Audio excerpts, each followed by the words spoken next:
you basically still have to be in charge of the aesthetics, the judgment, the taste, and a little bit of oversight.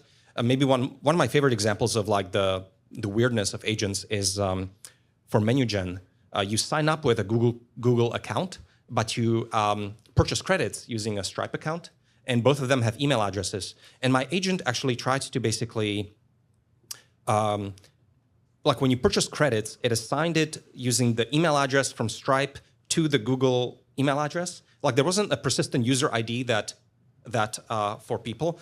It was trying to match up the email addresses, but you could use different email address for your Stripe and your Google, and basically would not associate the funds.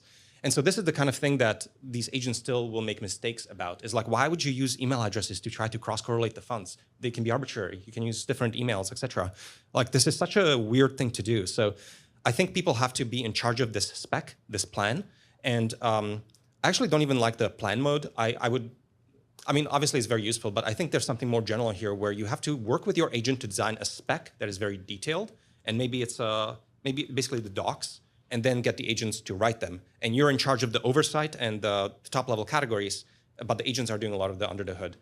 And so I think you're not caring about some of the details. So as an example also with arrays or tensors in neural networks, there's a ton of details between PyTorch and NumPy and all the different like pandas and so on for all the different little API details. And I already forgot about the keep dims versus keep dim, or whether it's dim or axis or reshape or permute or transpose. I don't remember this stuff anymore, right? Because you don't have to.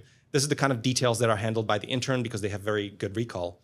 But you still have to know, for example, that there's underlying tensor, there's an underlying view, and then you can manipulate view of the same storage, or you can have different storage, which would be less efficient. And so you still have to have an understanding of what this stuff is doing and some of the fundamentals